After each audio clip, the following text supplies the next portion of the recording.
পদে কৈছে আমাকো বোধিবে আইলা নাৰায়ণ কৰিব কোনো উপায় দৈবকীক মাৰি যদি ৰক্ষা যাওঁ সিহেতু বড় অন্যায়। কংসই ভাবি আছে এতিয়া। কংসই কৈছে আমাক বধ কৰিবৰ কাৰণে নাৰায়ণ আহিল, কাৰণ দৈবকীৰ যিটো প্ৰকাশমান গৰ্ভ তেওঁ দৰ্শন পাইছে। তাৰ পাছতে তেওঁ ভয় খাইছে যে মই যিটো আকাশবাণী শুনিছিলোঁ দৈবকীৰ অষ্টম গৰ্ভে তোৰলৈ ল প্ৰাণ, এইটো নিশ্চয় দৈবকীৰ অষ্টম গৰ্ভই হ'ব, কাৰণ ইমানকৈ প্ৰকাশমান আগতে তেওঁ দেখা নাছিল। ইমান জ্যোতিষ্মান দৰে প্ৰকাশৰ দ্বাৰা খুব ৰশ্মি সংযোজিত হৈ সুন্দৰভাৱে প্ৰকাশ কৰি থকা আগতে গৰ্ভ তেওঁ তেনেকৈ দেখা নাই। সেইকাৰণে গম পাইছে যে মোৰ শত্ৰু নাৰায়ণ আহি পেলাই ইতিমধ্যে দৈবকীৰ গৰ্ভত স্থিত হৈছে। আৰু কংসই ভাবিছে যদি মই দৈবকীক মাৰি যদি ৰক্ষা যাওঁ সিহেতু বড় অন্যায়। যদি মই দৈবকীক বধ কৰি মোৰ প্ৰাণ যদি ৰক্ষা কৰিবলৈ যাওঁ তেতিয়াহ'লে এইটো বৰ অন্যায় হ'ব, কাৰণ সদৰ ভগিনী আৰু গৰ্ভৱতী কিমতে মাৰিব প্ৰাণে এহিৰ বিৰুদ্ধে সবে নষ্ট হইবে শ্ৰী যশ আয়ু মানে। একটো হৈছে মোৰ সদৰৰ ভগিনী, অতি মৰমৰ মোৰ ভণ্টি। দ্বিতীয়তে হৈছে গৰ্ভৱতী, গতিকে মই কেনেকৈ বধ কৰিম? শাস্ত্ৰই কৈছে যত্ৰ নাৰীয়স্তু পূজ্যন্তে ৰমন্তে তত্ৰ দেৱতা। মনুস্মৃতিত কৈছে য'ত নাৰীৰ সন্মান কৰা হয় তাতহে দেৱতাই বাস কৰে। আপুনি যদি দিনৰ ভাগত বিভিন্ন ধৰ্মৰ লগত জড়িত থাকি নাম গাইছে, পূজা পাতল কৰিছে, বিভিন্ন ধাৰ্মিক লেকচাৰ মাৰিছে, আৰু যদি নাৰীৰ প্ৰতি দৃষ্টিকোণ যদি বেয়া হয়, আপুনি সমাজৰ প্ৰতি, নাৰীৰ প্ৰতি, ঘৰত গৈ আইগৰাকীৰ প্ৰতি যদি আপোনাৰ ব্যৱহাৰ যদি বেয়া হয়, তেতিয়াহ'লে শাস্ত্ৰই কৈছে সেই ঘৰখনত কোনো কাৰণত দেৱতা বাস কৰিব নোৱাৰে। য'ত নাৰীৰ সন্মান কৰা হয় তাতহে তাত দেৱতাই বাস কৰে বুলি মনুস্মৃতিত লিখি থৈ গৈছে। গতিকে ইয়াত এতিয়া কংসই চিন্তা কৰিছে মই যদি গৰ্ভৱতী অৱস্থাত মোৰ ভগ্নী সদৃশ মোৰ দৈবকীক যদি মই বধ কৰোঁ তেতিয়াহ'লে মোৰ শ্ৰী যশ আয়ুস চব নষ্ট হৈ যাব। সেইকাৰণে হেন ক্ৰূৰ কৰ্ম কৰৈ যিটো প্ৰাণী জীয়ন্তে মৰা সিজনা জীয়ই মানে তাক লোকে সাপিবে ক ভুঞ্জিবে মৰি যাতনা। যদি তেনেকৈ কোনোবাই অপকৰ্ম কৰে জীৱন্ত অৱস্থাত মানুহৰ পৰা তেওঁ ককৰ্থনা শুনিব লাগিব। মানুহবিলাকে তেওঁক বেয়া বুলি ক'ব, এইজনে এনেকুৱা কৰিলে, সেইজনে তেনেকুৱা কৰিলে, নিজৰ ভনীয়েকক বধ কৰিছে চা, সদায় শুনিব, মানুহে সাপ দিব, আৰু মৰাৰ পাছত যমৰ যন্ত্ৰণা বুজিব লাগিব। আমি যি কৰ্ম কৰোঁ তাৰ ফলটো আমি ভুগিবই লাগিব। কোনো মানুহ কৰ্ম নকৰাকৈ এক মুহূৰ্ত থাকিব নোৱাৰে। নাহি কচ্ছিত জনমপি জাতু তিষ্ঠত্য কৰ্মকৃত কাৰ্যতেহি অৱশ্য কৰ্ম সৰ্ব প্ৰকৃতি জেৰ গুণেই। 3য় অধ্যায় 5 নম্বৰ শ্লোক গীতা। অৰ্জুনক কৈছে হে অৰ্জুন, কোনো মানুহ এক মুহূৰ্ত কাম নকৰাকৈ থাকিব নোৱাৰে। প্ৰত্যেক মানুহে প্ৰতিটো মুহূৰ্তত কৰ্ম কৰিছে, আৰু যদি কৰ্ম কৰি আছোঁ তেতিয়াহ'লে প্ৰত্যেক কৰ্মৰ 3 ধৰণৰ ফল আমি ভোগ কৰিবলগীয়া হয়। অনিষ্টম ইষ্টম মিশ্ৰম সত্ৰিবিধা কৰ্মনা ফলম ভৱতী ত্যাগিনাম প্ৰত্য নাতু সন্ন্যাচিনা ক্বচিত। 8শ অধ্যায় 12 নম্বৰ শ্লোক গীতা। অৰ্জুনক কৈছে হে অৰ্জুন, কিছুমান কৰ্মৰ ফল আছে বেয়া অনিষ্টম, কিছুমান কৰ্মৰ ফল হৈছে ভাল ইষ্টম, আৰু কিছুমানৰ ফল হৈছে মিশ্ৰিত। 3 ধৰণৰ কৰ্মফল আমাৰ প্ৰতিটো মুহূৰ্তত জমা হৈ আছে। এই মনুষ্য শৰীৰ পোৱাৰ আগতো আমি যিমানবাৰ আহিছোঁ এইবিলাকো আমাৰ জমা হৈ আছে। য'ত কৰ্মফলবিলাক জমা হৈ আছে জীৱৰ, সেই একাউণ্টটোক সেইখিনিক কয় সঞ্চিত কৰ্ম। প্ৰত্যেক জীৱৰ একোখন একাউণ্ট মেইনটেইন হৈ আছে, তাত 3 ধৰণৰ ফল জমা হৈ আছে, ভাল বেয়া মিশ্ৰিত। এটা শৰীৰ নষ্ট হোৱাৰ পাছত এটা জীৱৰ যেনেকৈ হওক প্ৰাণী এটা জন্ম ল'লে, যেনিবা ছাগলী গৰু ইত্যাদি ইত্যাদি মানুহ আমি যোনে নহওক কিয়, কাৰোবাৰ মৃত্যু হোৱাৰ পাছত জীৱটোতো অমৰ, আত্মাৰ মৰণ নাই। ই পুনৰ কি শৰীৰ পাব এইটো নিৰ্ভৰ কৰিছে সঞ্চিত কৰ্মৰ পৰা ভোগ কৰিবলৈ অনা অংশটোৰ ওপৰত, যাক আমি প্ৰাৰব্ধ বুলি কওঁ। যদি প্ৰাৰব্ধত ভাল আহিল, পুণ্য আহিল, তেতিয়াহ'লে সেই আত্মাটোৱে দেৱলোক যাব পাৰিব। কেতিয়ালৈকে স্বৰ্গত থাকিব? তে ত্বম ভুক্তা স্বৰ্গলোক বিশালম চীনে পুইনে মৰ্তলোকম বিশন্তি। 9ম অধ্যায় 21 নম্বৰ শ্লোক গীতা। অৰ্জুনক কৈছে হে অৰ্জুন, তেতিয়ালৈকে স্বৰ্গত থাকিব যেতিয়ালৈকে তাৰ পুণ্য থাকে। পুণ্য ক্ষয় ভৰিলে পুনো নৰকত মজৈ আকৌ 84 লাখ জনী ভ্ৰমণ কৰিব লাগিব। আৰু যদি প্ৰাৰব্ধত পাপ আহিল বেয়া, তেতিয়াহ'লে ইতৰ প্ৰাণীবিলাক জীৱ জন্তু কীট পতংগ পোক পৰুৱা ইত্যাদি কৰি গছ বন যত যিমান আছে চব পাপ ভুগি আছে। যেতিয়া এটা শৰীৰ শেষ হ'ব পুনৰ গুচি যাব। মিশ্ৰিত কৰ্ম যদি প্ৰাৰব্ধত আহে তেতিয়াহ'লে মনুষ্য শৰীৰ পায়। সেইকাৰণে মানুহৰ জীৱনত প্ৰত্যেকৰে সুখ আৰু দুখ দুইটা থাকে, কাৰণ আমি মিশ্ৰিত কৰ্ম ফল লৈ আহিছোঁ। কোনো এনেকুৱা মানুহ পৃথিৱীত নাই যোনে ক'ব যে মই কেৱল সুখত আছোঁ, আৰু কোনো এনেকুৱা মানুহ পৃথিৱীত নাই যোনে ক'ব যে মই কেৱল দুখ ভুগিছোঁ। অসম্ভৱ, কাৰণ আমি মিশ্ৰিত কৰ্মফল লৈ অহাৰ কাৰণে সুখ আৰু দুখ দুইটা ভোগ কৰিবলগীয়া হয়। যদি মিশ্ৰিত কৰ্মফলত পুণ্যৰ পৰিমাণ বেছি আছে তেতিয়াহ'লে জীৱনত সুখটো বেছি পাব, যদি পাপৰ পৰিমাণ বেছি আছে দুখটো বেছি ভোগ কৰিব লাগিব। প্ৰাৰব্ধৰ পৰা হাত সাৰিব কোনেও নোৱাৰে। আমাৰ এটাই মাত্ৰ কাম, বৰ্তমান আমি কি কৰিছোঁ, এইটো ক্ৰিয়ামান কৰ্ম বা ভৱিষ্যত কৰ্ম বুলি কয়। যদি বৰ্তমানৰ কৰ্মৰাজি ভাল হয় তেতিয়াহ'লে গুৰুৰ কৃপাত, যদি আপোনাৰ আশ্ৰয় শুদ্ধ শাস্ত্ৰমতে যদি আপুনি গৈছে তেতিয়াহ'লে ভকতৰ লগত শ্ৰৱণ কীৰ্তন কৰোঁতে কৰোঁতে গুৰুৰ কৃপাত নিমিত্ত হৈ পেলাই প্ৰাৰব্ধবিলাক নিমিত্ত হৈ আপোনাৰ পৰম গতি লাভ কৰাই দিব পাৰিব। এইটোৱে হৈছে আমাৰ জন্মচক্ৰৰ মূল বস্তু। কংসই সেইকাৰণে ভয় কৰিছে, হেন ক্ৰূৰ কৰ্ম কৰৈ যিটো প্ৰাণী জীয়ন্তে মৰা সিজনা, জীয়ই মানে তাক লোকে সাপিবে ক ভুঞ্জিবে মৰি যাতনা। সেইকাৰণে মনত ভাবিলে উপযোগ হৰি মাৰিবহো ধৰি থাকোহো অপেক্ষা কৰি। সেইকাৰণে ভাবিলে গৰ্ভহে এতিয়া ধাৰণ কৰিছে, জন্ম হওক তেতিয়ালৈকে মই অপেক্ষা কৰিম, যেতিয়া দৈৱকীৰ গৰ্ভ জন্ম যেতিয়া হ'ব সন্তান তেতিয়া মই তাক বধ কৰিম। হেন মনে গুণি ৰহিলা গৃহত ভয়ে নিদ্ৰা পৰিহৰি। ভয়তে নিদ্ৰা নাশ হৈ গ'ল, হৰণ হৈ গ'ল। ইয়াত কৈছে বৈষন্তে শুৱন্তে ভুঞ্জন্তে ভ্ৰমন্তে হৰিক চিন্তই সদায়, সকলে জগত হৰিময় দেখৈ সুখ শান্তি তাৰ নাই। এটা কথা আৰু বুজি লওক, আপুনি ভগৱানক কেনেকৈ চিন্তা কৰিছে এইটো ডাঙৰ কথা নহয়। ভয়ত চিন্তা কৰিছেনে, দ্বেষত চিন্তা কৰিছেনে, কামভাৱে চিন্তা কৰিছেনে, স্নেহভাৱে চিন্তা কৰিছেনে, বাৎসল্যভাৱে কৰিছেনে, বন্ধুত্বৰভাৱে কৰিছেনে, যিকোনোভাৱে কৰক, কেৱল কৃষ্ণৰ কথা চিন্তা কৰিলেই হ'ল। ইয়াত কৈছে গোপ্যা কামাত ভয়াত কংস।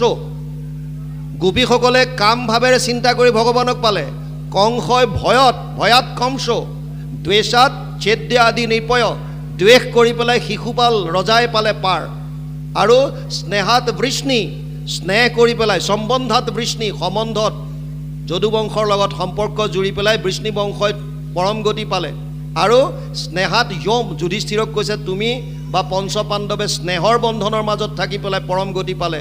নাৰদে কৈ আছিল, নাৰদে কৈছে আৰু আমিবিলাকে ভক্তিৰ দ্বাৰা ভগৱান কৃষ্ণক আমি ভজন কৰি পেলাই পৰম গতি লাভ কৰিব পাৰিছোঁ। সেইকাৰণে ভাৱ যিয়ে নহওক কেৱল কৃষ্ণৰ লগত সম্বন্ধটো জোৰাৰ কথা কৈছে। কংসৰ ইয়াত ভয় ভাৱে বৈষন্তে বহি থাকোঁতে, শুৱন্তে শুই থাকোঁতে, ভুঞ্জন্তে ভোগ কৰোঁতে, ভ্ৰমন্তে ভ্ৰমণ কৰোঁতে সদায় হৰিক চিন্তা কৰে, সকলে জগত হৰিময় দেখৈ সুখ শান্তি তাৰ নাই। সুখ শান্তি নাইকিয়া হ'ল, কেৱল চাৰিওফালে কৃষ্ণ কৃষ্ণময় দেখা হ'ল। পাছে ব্ৰহ্মাহৰ ত্ৰিদশে সহিতে নাৰদ প্ৰমুখ্যে ঋষি, তুতি কৰিবাক লাগিলা বিষ্ণুক সেহি বন্দীশাল পখি।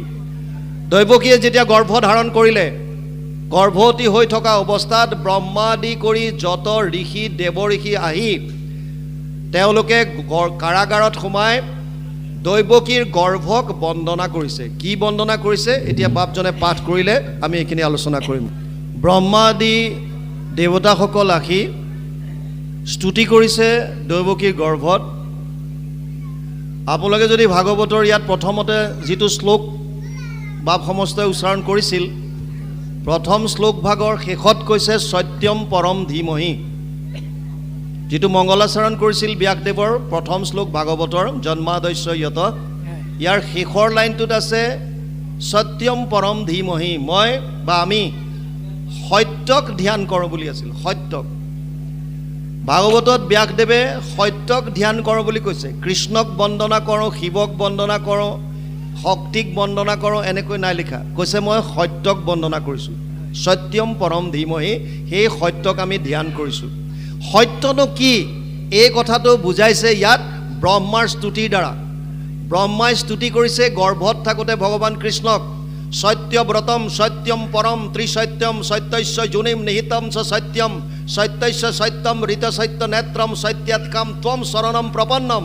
ইয়াৰ অনুবাদ লিখিছে ইয়াত তুমি সত্যব্ৰত মুখ্যৰ সাধন সৰ্বকালে থাকা স্বামী মহাপঞ্চভূত তোমাতে উপজয় তুমি সৰ্ব অন্তৰ্যামী ভাগৱতে কৈছে ভগৱান কৃষ্ণক ব্ৰহ্মা আদি ঋষিসকলে দেৱৰ্ষিৰ লগত আহি ব্ৰহ্মা আদি দেৱতাসকল দেৱৰ্ষি নাৰদ ইত্যাদি কৰি আহি সকলোৱে দৈৱকীৰ গৰ্ভত থকা প্ৰভু ভগৱন্তক স্তুতি কৰি কৈছে হে প্ৰভু তুমিয়ে সেই সত্য তুমিয়ে সত্যব্ৰত তুমিয়ে মুক্তিৰ সাধন তুমি যি সৰ্বকালে আছা সনাতন কোনো ক্ষণত বা কোনো কালত যাৰ অনিষ্ট হোৱা নাই যাৰ বিনাশ নাই যি সদায় আছে শাশ্বত সনাতন বুলি যাক আমি কওঁ সেইজন ঈশ্বৰ তুমি মহাপঞ্চভূত তোমাতে উপজয় যি ক্ষিতি জল তেজ বায়ু আকাশ পৃথিৱী পানী বায়ু অগ্নি আৰু আকাশ এই পঞ্চভূত যাৰ পৰা সৃষ্টি হৈছে প্ৰভু ভগৱন্তৰ মায়াৰ তিনিটা গুণ আছিল তিনিটা গুণ আছে সত্যম ৰজস তম ইতি গুণ প্ৰকৃতি সম্ভৱা নিবধ্নন্তি মহাবাহু দেহে দেহি নাম ব্যয়ম 14 অধ্যায় 5 নম্বৰ শ্লোক গীতা অৰ্জুনক কৈছে হে অৰ্জুন মোৰ মায়াৰ তিনিটা গুণ আছে সত্য ৰজ আৰু তম এই তিনিটা গুণ ক্ষোভিত হৈ মহতত্বৰ সৃষ্টি হৈছে তাৰ পৰা অহংকাৰ তাৰ পৰাই এই পঞ্চভূত পঞ্চতন্মাত্ৰা 5 জ্ঞানেন্দ্ৰিয় 5 কৰ্মেন্দ্ৰিয় ইত্যাদি কৰি সৃষ্টি হৈছে সেইকাৰণে ইয়াত ব্ৰহ্মা আদি দেৱতাসকলে স্তুতি কৰি কৈছে মহাপঞ্চভূত তোমাতে উপজয় তুমি সৰ্ব অন্তৰ্যামী সকলোৰে হৃদয়ত থাকি সকলো কথা তুমি গম পোৱা সৃষ্টিৰ অন্তত তুমি মাত্ৰ থাকা সমতাক প্ৰৱৰ্তাই তোমাৰ চৰণে পখিলো শৰণে তুমি বিনে গতি নাই ব্ৰহ্মা আদি দেৱতাসকলে কোৱা কথা ইয়াত কৈছে সৃষ্টিৰ অন্তত তুমিয়ে থাকা ব্ৰহ্মাক যি 4টা শ্লোকত ভগৱান কৃষ্ণই পদ্মকল্পত ভাগৱত শুনাইছিল তাতো প্ৰথম শ্লোকটোত এইটোৱে কৈছে অহমেব সময়বৈ অগ্ৰে না নিয়ৎসদ অসৎ পৰম পশ্চাদহম যদেতচ্চ যো অৱশিষ্যতে সোস্ময়হম 2:33 দ্বিতীয় স্কন্ধ 9ম অধ্যায় 33 নম্বৰ শ্লোক ভাগৱত তাতো কৈছে জগতৰ পূৰ্বে মই মাত্ৰ থাকো জান কাৰ্য কাৰণৰ কিছু নাছিলে কহান ময়ে থাকো সৃষ্টিৰ মধ্যতো মই অন্তত মই প্ৰথম অৱস্থাত মই ইয়াতো সুন্দৰভাৱে ব্ৰহ্মাই কৈছে সৃষ্টিৰ অন্তত তুমি মাত্ৰ থাকা সমতাক প্ৰৱৰ্তাই তোমাৰ চৰণে পখিলো শৰণে তুমি বিনে গতি নাই আশ্ৰয়ৰ স্থান দেখুৱাইছে জীৱসমূহক ব্ৰহ্মা আদি দেৱতাসকলে যাৰ ওচৰত শৰণ লৈছে শিৱ ব্ৰহ্মা আদি কৰি সকলোৱে যাৰ ওচৰত আশ্ৰয় লৈছে সেইজনৰ ওচৰত আশ্ৰয় লোৱাৰ বাট আমাক দেখুৱাইছে আমি আপোনালোকক প্ৰথম অৱস্থাত কৈছিলোঁ ভাগৱতৰ মূল যিটো লক্ষ্য যিটো গোল সেইটোৱে হৈছে আশ্ৰয় সেইকাৰণে ইয়াত কৈছে তোমাৰ চৰণে পখিলো শৰণে তুমি বিনা গতি নাই তোমাৰ বাহিৰে আৰু গতি নাই প্ৰকৃতি আশ্ৰয় আছে আদি বৃক্ষ সুখ দুখ দুই ফল তিনি গুণে মূল অৰ্থ চাৰি ৰস সিফাই ইন্দ্ৰিয় বল ইয়াত এজোপা সংসাৰ বৃক্ষৰ লগত তুলনা কৰিছে বৰ সুন্দৰভাৱে কেনেকৈ কৰিছে চাওক আপোনালোকে প্ৰকৃতিত আশ্ৰয় কৰিছে আদি বৃক্ষ সুখ আৰু দুখ দুটা ফল ইয়াৰ তিনি গুণ হৈছে মূল শিপাডাল হৈছে তিনি গুণ কি কি সত্য ৰজ তম অৰ্থ চাৰি আৰু ৰস চাৰি অৰ্থ মানে চাৰি পুৰুষাৰ্থৰ কথা কৈছে ধৰ্ম অৰ্থ কাম মোক্ষ এই চাৰি পুৰুষাৰ্থ গছজোপাৰ ৰসৰ লগত তুলনা কৰিছে শিপায়ে ইন্দ্ৰিয় বল আৰু গছজোপাৰ শিপাবিলাকক আমাৰ ইন্দ্ৰিয়ৰ বল বুলি কৈছে ছয় উৰ্মি আত্মা সাত ধাতু ছাল ছয় উৰ্মি কি জন্ম মৃত্যু আৰু জৰা ব্যাধি ক্ষুধা তৃষ্ণা এই ছটা হৈছে উৰ্মি এই ছটা উৰ্মি আত্মাৰ লগত দিছে সাত ধাতুক ছালৰ লগত তুলনা কৰিছে ৰস ৰক্ত মাংস মজ্জা অস্থি আৰু শুক্ৰ এই সাতটা ধাতু ছালৰ লগত তুলনা কৰিছে শাখায়ে অষ্ট প্ৰকৃতি বুলি কৈছে অষ্ট প্ৰকৃতি কি ভূমি ৰাপো অনল বায়ু খং মনোবুদ্ধি ৰেবচ অহংকাৰ ইত্যমে ভিন্ন প্ৰকৃতিৰ অষ্টদা 7ম অধ্যায় 4 নম্বৰ শ্লোক গীতা তাত কৈছে ভূমি মানে পৃথিৱী পঞ্চভূত মন বুদ্ধি অহংকাৰ এই 8টা প্ৰকৃতি অষ্ট প্ৰকৃতি বুলি ইয়াত কৈছে অষ্ট প্ৰকৃতি শাখা 10 বায়ু পাত ইখ জীৱ দুই পক্ষী থাকে আতনীতি ইয়াত 10 বায়ু প্ৰাণ 10 প্ৰাণৰ কথা বৰ সুন্দৰভাৱে ইয়াত আনিছে আৰু ঈশ্বৰ পৰমাত্মা জীৱ মানে আত্মা এই দুইটা পক্ষী ক'ত থাকে সংসাৰ বৃক্ষত দ্বা সুপৰ্ণা সয়োজা সখায়া সমানম বৃক্ষম অভিসাযজতে। শ্বেতচতুৰ উপনিষদত কৈছে এক বৃক্ষে দুই পক্ষী ৰূপে দুইকো সম দেখি দুইৰো দুই সখা নিৰন্তৰ এক বৃক্ষে ফল খায় তভু নিতে শুকাই যায় নাখায় যিটো সিটো গুণে বৰ। সেহি তুমি পৰমাত্মা সংসাৰ বৃক্ষত আছা কৰ্মফল নকৰা ভোজন। জীৱাত্মাও আছে তাতে মায়া অহংকাৰৰ মতে কৰ্মফল ভুঞ্জে সৰ্পক্ষণ। এজোপা গছৰ লগত তুলনা কৰিছে যে এই গছ এজোপাত দুটা পক্ষী পৰি আছে, দেখা শুনা একেই, এটা আত্মা এটা পৰমাত্মা। আমাৰ শৰীৰটো এখন সংসাৰ বৃক্ষৰ লগত তুলনা কৰিছে। এই শৰীৰত দুটা চৰাই আছে, এটাক কৈছে আত্মা, এটাক কৈছে পৰমাত্মা। আত্মাই কৰ্মফল ভোগ কৰে, সেইকাৰণে বিভিন্ন যোনিত যায়, দুখ পায়, কষ্ট পায়। আৰু পৰমাত্মা যদিও সাক্ষী ৰূপে লগতে আছে, ই কোনো কৰ্মফল ভোগ কৰিব নালাগে, মাত্ৰ অন্তৰ্যামী ৰূপে থাকে। সেইকাৰণে বৰ সুন্দৰভাৱে ইয়ালৈকে কৈছে। ইয়াৰ পাছত কি আহে চাওঁ কৃষ্ণ পদে কৈছে হেনয় সংসাৰ বৃক্ষ তোমাতেহে উপজয় মহাজ্ঞানীগণে আকৌ জানে মায়ায়ে মোহিত মন যিটো অপণ্ডিত গণ তোমাক বিবিধ কৰি মানে। যিসকলৰ মন মায়ায়ে হৰণ কৰিলে, যিবিলাক অপণ্ডিত তেওঁলোকেহে তোমাক বিবিধ কৰি মানিছে। হেনয় সংসাৰ বৃক্ষ তোমাতেহে উপজয় মহাজ্ঞানীগণে আকৌ জানে। যিমানবিলাক জীৱ আছে, এই যিমান সংসাৰ বৃক্ষ বুলি শৰীৰবিলাকক কৈছে, এয়া যে সৃষ্টিৰ মূল কাৰণ কৃষ্ণ, এইটো ব্ৰহ্মাদি দেৱতাসকলে তেওঁৰ গৰ্ভস্তুতি কৰোঁতে সুন্দৰভাৱে কৈ গৈছে।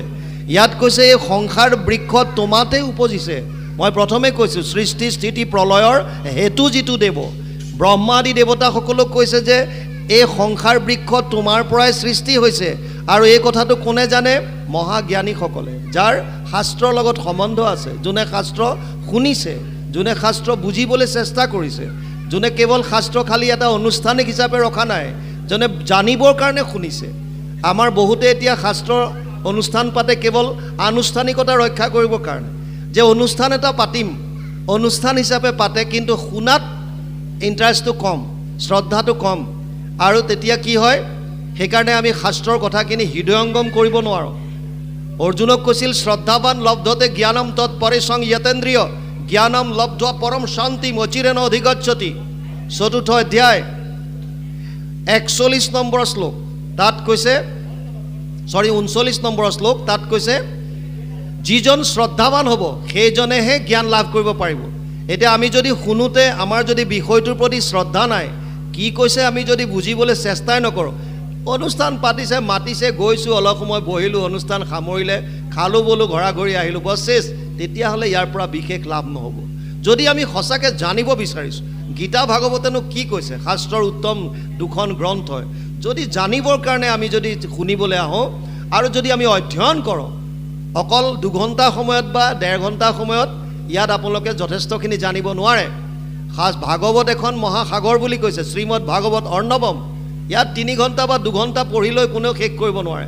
থুলমূল যদিও আভাস প্ৰথম অৱস্থাত মই 12টা স্কন্ধৰ আপোনালোকক দিছোঁ, কিন্তু সেইটোৱে যথেষ্ট নহয়। সেইকাৰণে ব্যাসদেৱে পদ্মপুৰাণৰ উত্তৰ খণ্ডত লিখিছে কথা ভাগৱতস্যাপি নিত্যম ভৱতি যত গৃহে তৎগৃহম তীৰ্থ ৰূপম হি বাসতম পাপনাশনম। পদ্মপুৰাণ উত্তৰ খণ্ড ভাগৱত মহাত্ম 3য় অধ্যায় 29 নম্বৰ শ্লোক, তাত লিখিছে ভাগৱতৰ কথা যিখন ঘৰত সদায় চৰ্চা হয়, অৰ্থাৎ যিখন ঘৰত সদায় পুৱা গধূলি ভাগৱতৰ অধ্যয়ন হয়, পাঠ হয়, সেই ঘৰখন তীৰ্থক্ষেত্ৰলৈ ৰূপান্তৰিত হয়। আপুনি আৰু বেলেগে তীৰ্থ ভ্ৰমণ কৰিবলৈ যোৱাৰ প্ৰয়োজন নাই, কিন্তু অধ্যয়ন কৰিব লাগিব ভাগৱত। এতিয়া আমি যদি অধ্যয়নে নকৰোঁ তেতিয়াহ'লে ভাগৱতত কি আছে আমি কেনেকৈ গম পাম? আৰু যদি গমেই নাপাওঁ তেতিয়াহ'লে জীৱনটো কেনেকৈ নিৰ্বাহ কৰিব লাগে আমি কেনেকৈ জানিম? আজি বিশেষভাৱে অসমীয়া সমাজত, যুৱ সমাজত বহু এটা চাম ড্ৰাগছ এডিক্ট হৈছে।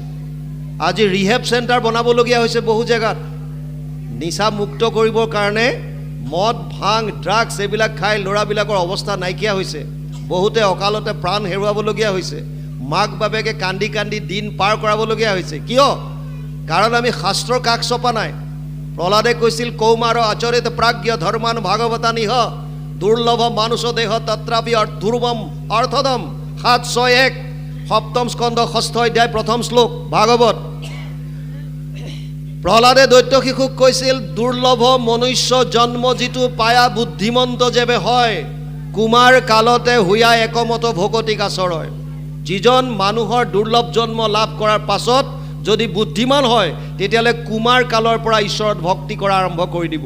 আৰু যদি কোনোবাই ভাগৱত ধৰ্ম গ্ৰহণ কৰি এক শৰণত আহি কৃষ্ণৰ একান্তভাৱে শৰণ লৈ যদি গীতা ভাগৱত ৰেগুলাৰভাৱে অধ্যয়ন কৰে, তেওঁ কেতিয়াও বিপথে যাব নোৱাৰে। এইটো গেৰেণ্টি দিব পাৰি। কাৰণ তত্ত্বটো বুজি পাব, মোৰ আনন্দ ক'ত, কিহৰ কাৰণে ড্ৰাগছ খাইছে, আনন্দ বিচাৰি। ড্ৰাগছত আনন্দ আছেনে নাই, এই কথাটো কোনে বুজাব? মদ ভাং খাইছে কিহৰ কাৰণে, আনন্দ বিচাৰি। মদ ভাঙত আনন্দ আছেনে নাই, কোনে বুজাব? যেতিয়ালৈকে শাস্ত্ৰৰ কাষ নেচাপে, তেতিয়ালৈকে এই মায়াৰ দ্বাৰা যিবিলাক আমাৰ মন মগজু আগুৰি ৰাখিছে, ইয়াৰ পৰা আমি পৰিত্ৰাণ পাব নোৱাৰিম। সেইকাৰণে শাস্ত্ৰৰ ওচৰ চাপিবই লাগিব। ভগৱান কৃষ্ণৰ সখা হোৱাৰ পাছতো অৰ্জুনক কৈছে, ইমান উপদেশ দিয়াৰ মাজতে ক'লে, তস্মাৎ শাস্ত্ৰম প্ৰমাণম তে কাৰ্য ব্যৱস্থিত জ্ঞাতৱা শাস্ত্ৰ বিধানোক্তম কৰ্ম কৰ্তুমিহৰ্হসি। 8ষ্টাদশ অধ্যায় 24 নম্বৰ শ্লোক গীতা। অৰ্জুনক কৈছে, হে অৰ্জুন, তোৰ কাৰ্য অকাৰ্যৰ ক্ষেত্ৰত কেৱল শাস্ত্ৰ প্ৰমাণ হ'ব। শাস্ত্ৰ অধ্যয়ন কৰিব লাগিব, তাৰ বাহিৰে গতি নাই। আৰু আমি যদি কেৱল আনুষ্ঠানিকতা ৰক্ষা কৰি অকণমান সময় পঢ়ি আছে, মাজতে আঠখেলীয়া নামঘৰৰ ওচৰত এটা নামঘৰত অনুষ্ঠান হৈছিল, এটা বিষয়ৰ ওপৰত চৰ্চা চলিছিল। তাত আমাক বিষয়টো বান্ধি দিছিল যে বৰ্তমান সময়ত পৰম্পৰাগত অবিৰত ভাগৱত পাঠ আৰু আধ্যাত্মিক ফালৰ পৰা বৰ্তমান সময়ত ইয়াৰ প্ৰাসংগিকতা, ইয়াৰ ওপৰত আমাক বক্তব্য ৰাখিব দিছিল। মাজুলীৰ আউনীআটী সত্ৰৰ হয়তো সত্ৰাধিকাৰ বাপজনো আহিছিল তাত। আৰু আমি তাত আমাৰ যিখিনি মনৰ ভাৱ আমি এইখিনি ব্যক্ত কৰিছিলোঁ। অকল পাঠ যদি কৰি গৈ থাকে, যদি তাৰ একো বস্তু বুজিয়ে নাপায়, শুনাখিনিয়ে যদি একো গমেই নাপায়, তেতিয়াহ'লে তাৰ পৰা বিশেষ লাভ নহয়। পাঠটোত কি আছে আমি যদি গমেই নাপাওঁ, কি লাভ হ'ব? ইয়াত কি কৈছে এতিয়া এই কথাখিনি যদি আমাক কোনো নুবুজায়, তেতিয়াহ'লে তাৰ পৰা বিশেষ লাভ নহ'ব। আমি ক'লোঁ 7 দিন 7 ৰাতি আপোনালোকে ভাগৱত পাঠ কৰে, বৰ সুন্দৰ। কিন্তু ৰাতি 12টা বজাৰ পিছত শ্ৰোতা কিমান থাকে? পাঠককেইজনে ক'লে এজনো নাথাকে। আমি কমিটিৰ মানুহ 2-এটা দেখা পাওঁ, বাকী আমি পাঠ কৰি থাকিব লাগে। তেওঁলোকে নামঘৰতে এটা জেগাত আঁৰ বেৰ কৰি তুলি লগাই লৈ তাতে চেঞ্জ কৰি কৰি পঢ়ি থাকে। তেনেকৈ যদি 7 দিন 7 ৰাতি ভাগৱত কেৱল নিয়মানুৱৰ্তিতা আনুষ্ঠানিকতা ৰক্ষা কৰি যদি কৰে, তেতিয়াহ'লে বিশেষ লাভ নহ'ব। আমি শাস্ত্ৰ অধ্যয়ন কৰিব লাগে জানিবৰ কাৰণে। জানিবৰ কাৰণে কৰিলে মন দিব লাগিব, শুনিব লাগিব, শুনিলে কি কৈছে। আৰু শুনাৰ পাছত যদি আকৌ আমি জনাৰ পিছত যদি নামানো, তেতিয়াও তাৰ পৰা বিশেষ লাভ নহ'ব। সেইকাৰণে শাস্ত্ৰৰ কথা জানি লৈ মানিবলৈ চাব লাগে, নহ'লে কি লাভ হ'ব? যদি আমি নামানোৱে, তেতিয়া জানি থৈ দিলোঁ, লাভ কি? ইয়াত কৈছে কৃষ্ণত একান্ত শৰণ হোৱাৰ কথা। যদি আমি জনাৰ পাছত ভাগৱতৰ কথাটো আমি যদি একান্তভাৱে শৰণ হ'ব নোৱাৰোঁ, তেতিয়াহ'লে তাৰ পৰা কি লাভ হ'ব ভাগৱতৰ? সেইকাৰণে বস্তুখিনি আমি বুজিবলৈ চাব লাগে। ইয়াত এতিয়া ব্ৰহ্মাই কৈছে, মায়ায়ে মোহিত মন যিটো অপণ্ডিত গণ, তোমাক বিবিধ কৰি মানে সেইজনেহে তোমাক ভাগ ভাগ কৰে। কাৰণ তুমিতো এজন সমস্ততে ব্যাপ্তমান হৈ আছা। অহম সৰ্বেষু ভূতেষু ভূতাত্মানম অৱস্থিত সদা তম অৱজ্ঞায় মাম মৰ্ত কুৰুতে অৰ্চ বিৰম্বনম। কপিল প্ৰভুৱে মাতৃ দেৱহূতিক কৈছিল 3:29-13 তৃতীয় স্কন্ধ 29 নম্বৰ অধ্যায়ত কৈছিলে, হে মা, মই সমস্ত ভূতত ব্যাপ্তমান হৈ আছোঁ। মোক বাদ দি পেলাই যদি প্ৰতিমাত মোক কোনোবাই অৰ্চন কৰিছে, পূজা পাতল কৰিছে, তেতিয়াহ'লে এইটো কেৱল মাত্ৰ বিৰম্বন। সমস্ত ভূতত ব্যাপী আছোঁ সৰ্বক্ষণে, মোহক অৱজ্ঞা আতি কৰি যিটো জনে, বেদমন্ত্ৰে প্ৰতিমাত কৰয় অৰ্চন, নাহি তাৰ ফল কিছু সবে বিৰম্বন। এয়া আমি কোৱা কথা নহয়, তৃতীয় স্কন্ধ তাত কপিল প্ৰভুৱে মাতৃ দেৱহূতিক কোৱা কথা। আৰু ইয়াক এতিয়া ভাগ ভাগ কৰি কোনে মানে বুলি কৈছে, যিবিলাকে শাস্ত্ৰ অধ্যয়ন কৰা নাই, যিবিলাকে ভগৱানৰ মায়াৰ দ্বাৰা মোহিত হৈ আছে তেওঁলোকে। তাৰপাছত কৈছে, সন্তৰ ৰক্ষাৰ হেতু বহুবিধ ধৰাৰূপ, দুৰ্জনক বিনাশী বা বলে, তোমাৰ চৰণ নাৱে গোখোজ সমান কৰে সংসাৰক ভকতসকলে। কি কৈছে? সন্তৰ ৰক্ষাৰ হেতু বহুবিধ ধৰা ৰূপ। আমি প্ৰথমে কৈছিলোঁ 3টা মূল কাৰণত ভগৱান কৃষ্ণই অৱতাৰ লয়। পৰিত্ৰাণায় সাধুনাম বিনাশায় চ দুষ্কৃতাম ধৰ্ম সংস্থাপনাৰ্থায় সম্ভৱামি যুগে যুগে। 4ৰ্থ অধ্যায় 9 নম্বৰ শ্লোক গীতা। প্ৰথম কৈছে সাধুসকলক ৰক্ষা কৰিবৰ কাৰণে, সন্তৰ ৰক্ষাৰ হেতু বহুবিধ ধৰা ৰূপ। কেতিয়াবা মৎস্য, কেতিয়াবা কুৰ্ম, কেতিয়াবা নৰসিংহ, কেতিয়াবা বৰাহ, কোনো ঠিক নাই। 24টি অৱতাৰ যদিও দিছে, 24টা অৱতাৰৰ কথা আৰু 10টা মুখ্য অৱতাৰ যদিও দেখাইছে, অগণন অৱতাৰ আছে, অনন্ত, কোনো লেখ যোগ কৰিব নোৱাৰি। গতিকে এই মুখ্য কেইটামান অৱতাৰৰ কথা মাত্ৰ ইয়াত দিছে। ইয়াত কৈছে দুৰ্জনক বিনাশৰ কাৰণে তুমি বিভিন্ন ৰূপ ধাৰণ কৰা।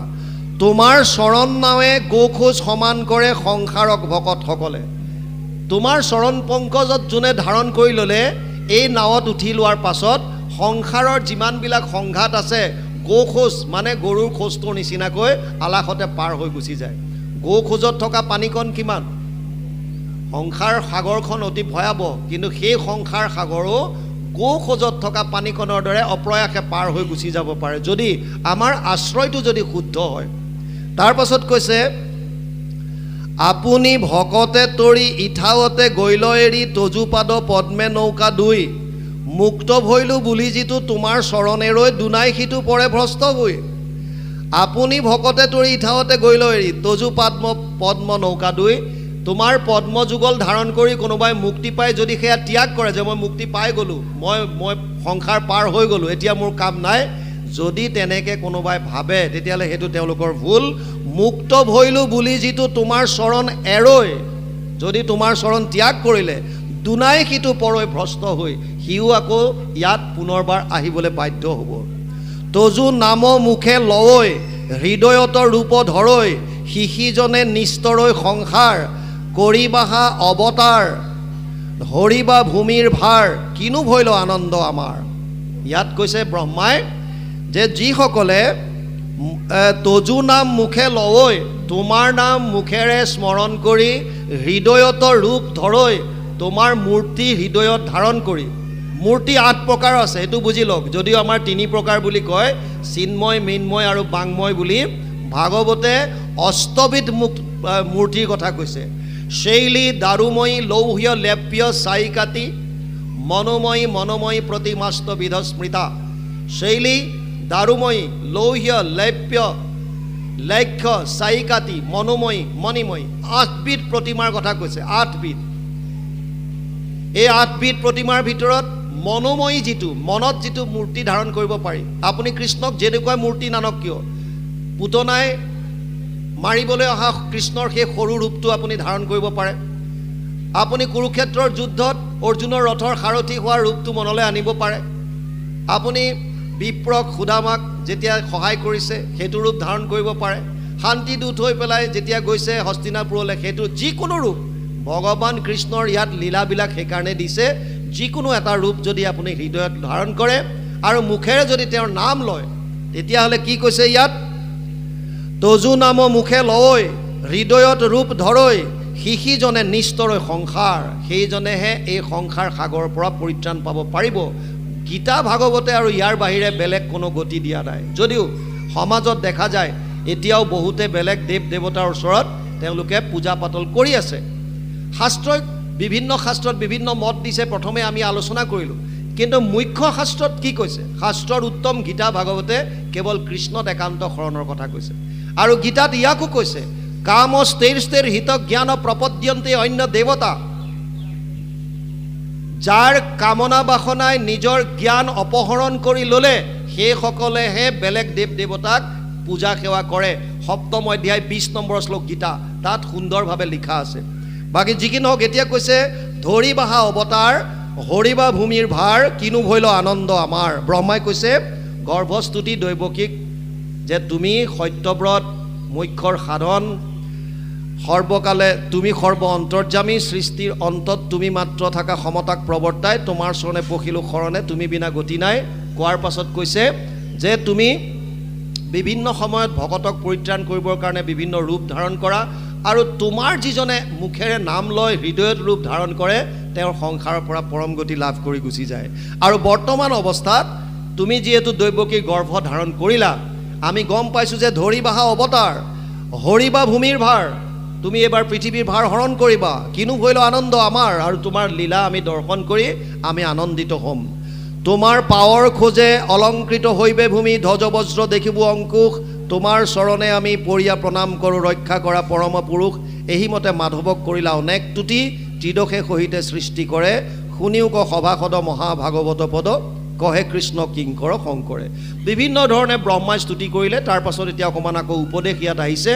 গুৰুজনাই এই দুটা অধ্যায়ৰ পাছত, তৃতীয় চতুৰ্থ অধ্যায়ৰ পাছত পুনৰ ইয়াত এতিয়া অকণমান উপদেশ দিব। কৃষ্ণ বাবু।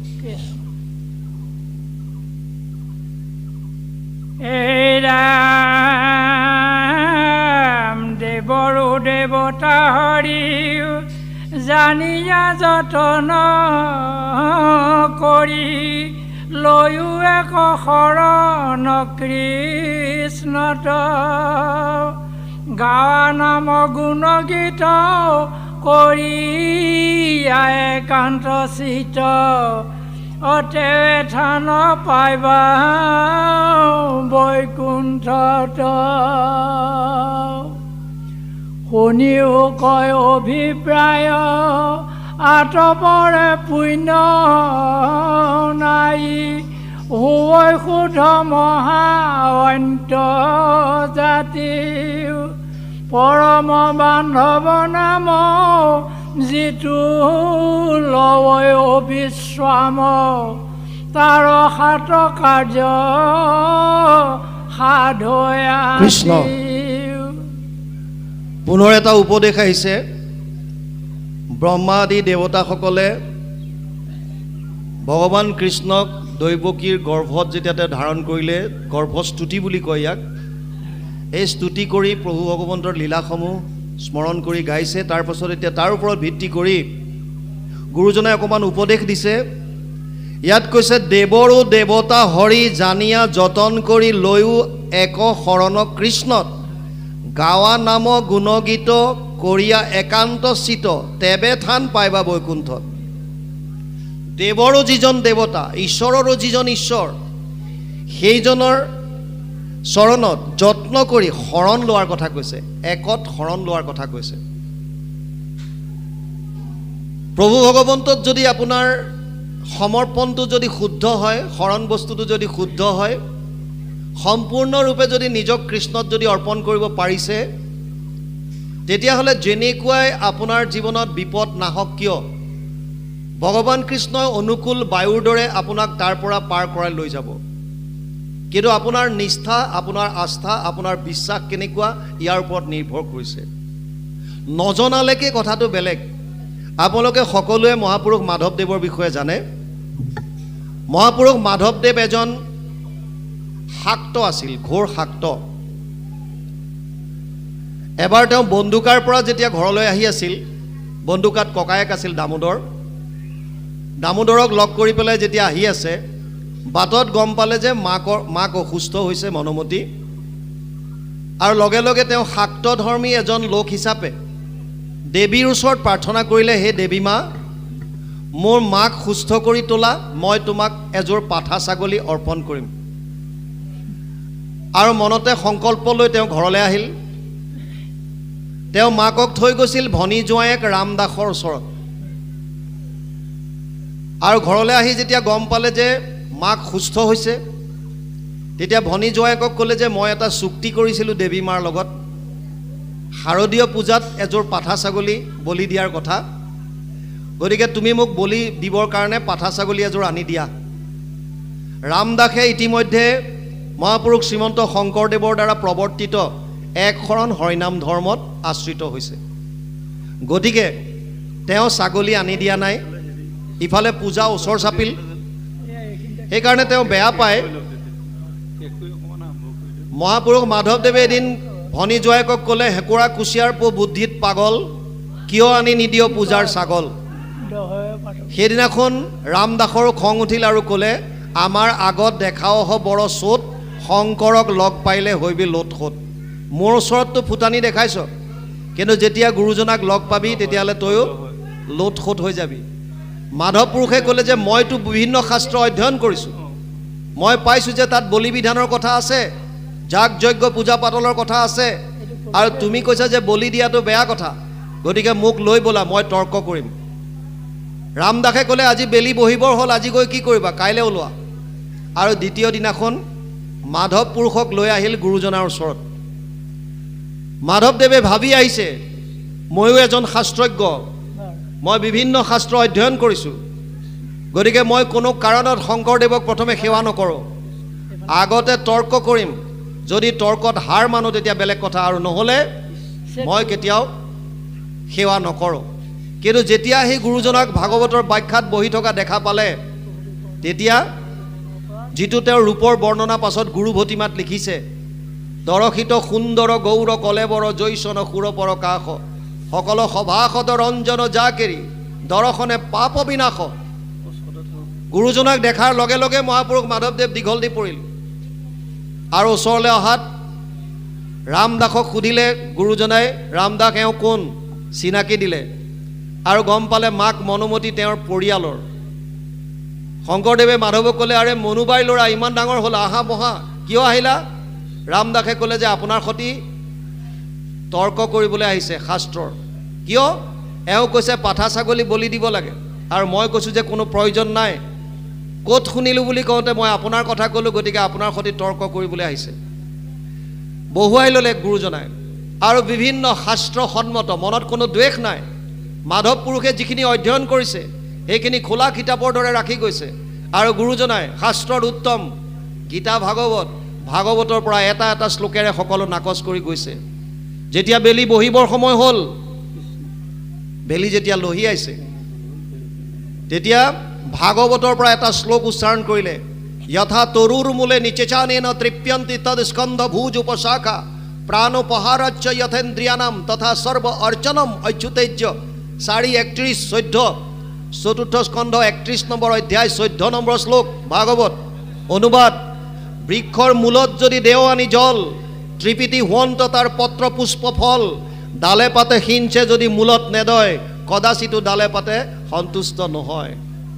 ভোকাতুৰ নৰে যদি অন্নক ভুঞ্জয়, ইন্দ্ৰিয়ৰ প্ৰীতি তাৰ সাধে আতিশয়, ভোজন বিহীনে পিন্ধে বস্ত্ৰ অলংকাৰ, ইন্দ্ৰিয়ৰ একো প্ৰীতি নসাধ হয় তাৰ। যেতিয়া বুজাই দিলে লগে লগে মহাপুৰুষ মাধৱদেৱ দীঘল দি সেৱা ল'লে। গুৰুজনাই সুধিলে, মাধৱ তুমি আগতে মোৰ ওচৰত সেৱা লৈছিলা, আকৌ আহিলা যে? আৰু তেতিয়া ক'লে যে হে গুৰুদেৱ, আগতে মই আপোনাক শিৰোমণি ভূঞা হিচাপে সেৱা লৈছিলোঁ, আৰু এতিয়া মই আধ্যাত্মিক গুৰু হিচাপে আপোনাৰ ওচৰত শৰণ ল'লোঁ। গতিকে নজনালৈকে একো নাই, যেতিয়া আমি শাস্ত্ৰৰ কথাখিনি গম পাওঁ তাৰ পাছত শাস্ত্ৰৰ মতে চলিবৰ কাৰণে আমি চেষ্টা কৰাটো উচিত হয়। ইয়াত এতিয়া কৈছে, দেৱৰো দেৱতা হৰি জানিয়া যতন কৰি লৈও এক শৰণ কৃষ্ণত, গাৱা নাম গুণ গীত কৰিয়া একান্ত চিত্ত, তেবে থান পাইবা বৈকুণ্ঠত। এক চিত্ত মানে এক মনে। আমাৰ মনলৈ 24 ঘণ্টাত 1200 পৰা 60,000 চিন্তা আহে। এতিয়াও ইয়াত ভাগৱতৰ অনুষ্ঠানত বহি থাকোঁতো মন ক'ত ক'ত ঘূৰি আছে কোনো কাৰো ঠিক নাই। হয়তো কেইজনমানে একান্ত মনে শুনিছে, কাৰোবাৰ মন ক'ত ক'ত ঘূৰি আছে, কিমান দেৰি হ'ব, ইফালে হৈছেনে নাই, কি আহিছে কি নাই, মনত বিভিন্ন চিন্তা আহি থাকে। যদি এই চিন্তাবিলাক দূৰ কৰি কেৱল একান্ত চিত্তে যদি কৃষ্ণৰ কথা আমি শ্ৰৱণ কৰিব পাৰোঁ, তেতিয়াহ'লে অপ্ৰয়াসে আপুনি বৈকুণ্ঠ পাব, মানে য'ত কোনো কুণ্ঠা নাই, আনন্দ মনে দিন পাৰ কৰাব পাৰিব। শুনিও কো অভিপ্ৰায় আতপৰে পুণ্য নাই, হৈ শুদ্ধ মহা অন্তৰ্জাতি, পৰম বান্ধৱ নাম যিটো লয় অবিশ্ৰাম, তাৰ 7 কাৰ্য সাধয়াতি। ইয়াত কৈছে এই যে নাম ল'বলৈ কৈছে তাৰ অভিপ্ৰায় সোধাৰ কথা কি কৈছে? আতপৰে পুণ্য নাই, ইয়াতকৈ পুণ্য আন একো নাই। কিয়? হৈ শুদ্ধ মহা অন্তৰ্জাতি। যদি আমাৰ জন্মগতভাৱে প্ৰাৰব্ধৰ ফলত কোনোবা নিজ জাতিটো জন্ম হ'ল, তথাপিও মাম হি ব্যাপাশ্ৰিত, তেল দিয়ে নেকি কৃষ্ণ, মাম হি পাৰ্থ ব্যাপাশ্ৰিত যে অপিষু পাপ ইউনয়, স্ত্ৰীয় বৈশ্যস তথা শূদ্ৰস্তে অপি য়ান্তি পৰম গতিম। 9ম অধ্যায় 32 নম্বৰ শ্লোক গীতা। অৰ্জুনক কৈছে, হে অৰ্জুন, মোক যদি কোনোবাই আশ্ৰয় কৰিলে, মোক যদি কোনোবাই শৰণ ল'লে, ই যেনেকুৱাই লাগিলে পাপ জনিত জন্ম লোৱা নহওক কিয়, বিষয়ত আসক্ত হৈ থকা স্ত্ৰী শূদ্ৰ বৈশ্য যিয়ে নহওক কিয়, সমস্তখিনিয়ে পৰম গতি লাভ কৰিব পাৰিব। ইয়াতো সেইকাৰণে কৈছে হয় শুদ্ধ মহা অন্তৰ্জাতি পৰম বান্ধৱ নাম যিটো লয় অবিশ্ৰাম তাৰ 7 কাৰ্য সাধয়াতি। কেনেকৈ 7টা কাৰ্য কি হয় এইখিনি এতিয়া হ'ব। পদে কৈছে দহয় পাতকগণ কি 7টা কাৰ্য নাম ল'লে হয় আপোনালোকক ইয়াত সুন্দৰভাৱে বুজাইছে। প্ৰথম কৈছে দহয় পাতকগণ। যদি আমি নাম ল'ম কৃষ্ণৰ নামৰ এনেকুৱা মাহাত্ম্য আছে, যদি আমাৰ জানি বা অজানিতে কিবা পাপ হৈছে, চাওক পঞ্চশুনা পাপটো প্ৰত্যেকজনৰ হৈ আছে। 5 ধৰণৰ পাপ আমি দৈনন্দিন জীৱনত অজানিতে হ'লেও আমি কৰি আছোঁ। কি পঞ্চশুনা? জলকুম্ভ চুলীয়া বাঢ়নি ঢেঁকী পতা গৃহস্থৰ ঘৰে এহি শুনা পঞ্চগোটা। জলকুম্ভ মানে কলহ। আগতে কলহত পানী থৈছিল, এতিয়া টেংকি আহিল বা বাকেট আহিল, বাল্টি আহিল। আমি য'ত পানী জমা কৰি ৰাখোঁ ইয়াত বিভিন্ন কীট পতংগ অজানিতে হ'লেও সেই পানীৰ তলত টেংকত পৰি হওক পানীত পৰি হওক মৃত্যু হয়, যাৰ কাৰণ আমি সেইটো এটা আমাৰ দ্বাৰা অজানিতে হোৱা পাপ। চুলীয়া মানে চুলা চৌকা। বৰ্তমান গেছ আহিল বাৰ্ণাৰ, য'ত তথাপিও জুই জ্বলিলে যেতিয়া আমি ৰন্ধন কাৰ্য কৰোঁ তাতো কীট পতংগ গৈ পেলাই তাত মৃত্যু হয়, অজানিতে হ'লেও আমাৰ দ্বাৰা পাপ হৈছে। চৌকা জলকুম্ভ চুলীয়া বাঢ়নি যেতিয়া ঠাই সৰা হয় ঝাৰু মাৰে তেতিয়াও তাত তলত পৰি থকা কীট পতংগ পোক পৰুৱা অজানিতে বহুতবিলাক মৃত্যু ঘটিছে।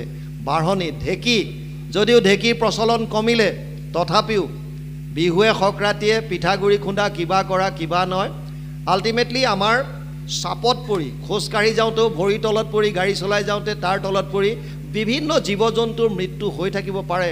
এইবিলাকো আমাৰ একোটা অজানিতে হোৱা পাপ।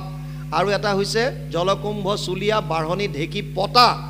আগতে পতাৰ প্ৰচলন বেছি আছিল, বৰ্তমান পেকেট মছলা আহি যোৱাৰ পাছত এইটো কমি আহিছে। তথাপিও পতাত যদি কিবা পিছে তাতো অজানিতে পোক পৰুৱাৰ মৃত্যু হ'ব পাৰে।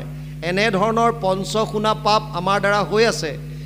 যদি আমি ঈশ্বৰৰ নাম লোৱা আৰম্ভ কৰোঁ, ইয়াত কৈছে প্ৰথমে দহৈ পাতকগণ। আপোনাৰ অজানিতে হোৱা পাপসমূহ এই নামে সকলোবিলাক দহন কৰিব। তাৰ পাছত কি কৰিব? পাপখিনি ধ্বংস কৰি পুণ্য কৰে উপাৰ্জন। আপোনাৰ এগেইনষ্টত পুণ্য উপাৰ্জিত হ'ব।